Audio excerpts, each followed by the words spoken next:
बिहार के विश्वविद्यालयों में बड़ा बदलाव, राज्यपाल के अधिकार होंगे सीमित, प्रोफेसरों की भर्ती तबादले की कमान अब सरकार के हाथ में। नमस्कार, आप देख रहे हैं सिटी पोस्ट लाइव। मैं हूं सृष्टि राज।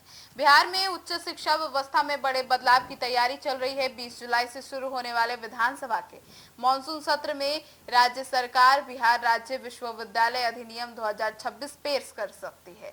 अब इस नए विधेयक का उद्देश्य विश्वविद्यालयों के प्रशासन, शिक्षकों की नियुक्ति, तबादला और जवाबदेही की व्यवस्था में व्यापक सुधार करना बताया जा रहा है। प्रस्तावित बदलावों को लेकर शिक्षा जगत और राजनीतिक हलकों में चर्चा तेज है। प्रस्तावित विधेयक के अनुसार विश्वविद्यालयों के संचालन में अब तक राज्यपाल के पास रहे कई प्रशासनिक अधिकारों का पुनर्गठन किया जा सकता है। यदि विधेयक वर्तमान स्वरूप में पारित होता है तो कई मामलों में निर्णय लेने की भूमिका राज्य सरकार और उच्च शिक्षा विभाग के पास आ जाएगी।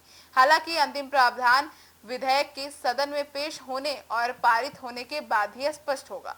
सूत्रों के अनुसार सबसे बड़ा बदलाव विश्वविद्यालय शिक्षकों की भर्ती, पदस्थापना और तबादला व्यवस्था को लेकर प्रस्तावित किया गया है। अभी तक विभिन्न विश्वविद्यालयों में नियुक्ति और प्रशासनिक प्रक्रिया अलग अलग स्तर पर संचालित होती रही है, लेकिन नए कानून के तहत इन्हें अधिक केंद्रीकृत बनाया जाएगा। उच्च शिक्षा विभाग को इस प्रक्रिया में प्रमुख भूमिका मिलने की संभावना जताई जा रही है। सरकार का तर्क है कि इस व्यवस्था से शिक्षकों की कमी वाले विश्वविद्यालयों और कॉलेजों में आवश्यक के अनुसार प्रोफेसरों की तैनाती की जा सकेगी। साथ ही संसाधनों का बेहतर उपयोग, प्रशासनिक पारदर्शिता और शैक्षणिक गुणवत्ता बढ़ाने में मदद मिलेगी।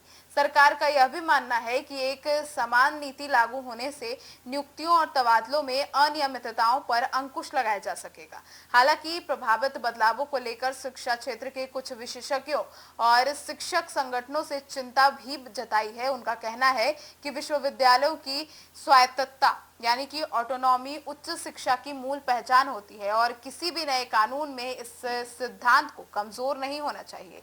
उनका मानना है कि शिक्षकों की नियुक्ति और प्रशासनिक फैसलों में अकादमिक जो स्वतंत्रता है वो और जो संस्थागत स्वशासन है उसे संतुलित बनाए रखना आवश्यक होता है। ऐसे में संवैधानिक दृष्टि से भी यह मुद्दा महत्वपूर्ण माना जा रहा है। अब अधिकांश राज्य विश्वविद्यालयों में राज्यपाल कुलाधिपति की भूमिका निभाते हैं और कुलाधिपतियों की नियुक्ति सहित कई प्रशासनिक निर्णयों में उनका भूमिका भी होता है। अब ऐसे में यदि अधिकारियों के पूर्ण वितरण का प्रस्ताव लाया जाता है तो उनके कानून और प्रशासनिक पहलुओं पर भी व्यापक चर्चा होने की संभावना है। अब शिक्षा विशेषज्ञों का कहना है कि यदि नई व्यवस्था में पारदर्शी भर्ती प्रणाली, समयबद्ध नियुक्तियां, डिजिटल प्रशासन और जवाबदेही सुनिश्चित की जाती है तो इसका सकारात्मक प्रभाव विश्वविद्यालयों की कार्यप्रणाली पर पड़ सकता है। वहीं दूसरी ओर यदि विश्वविद्यालयों की एकेडमिक स्वतंत्रता प्रभावित होती है तो यह बहस का विषय बन सकता है।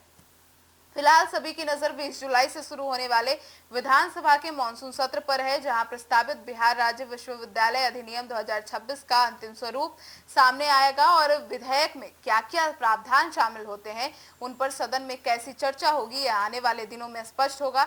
यदि यह कानून पारित होता है तो बिहार की उच्च शिक्षा व्यवस्था में इसे पिछले कई वर्षों का सबसे बड़ा संस्थागत सुधार भी माना जा सकता है। आपकी क्या राय है, कमेंट सेक्शन में जरूर बताइएगा। धन्यवाद।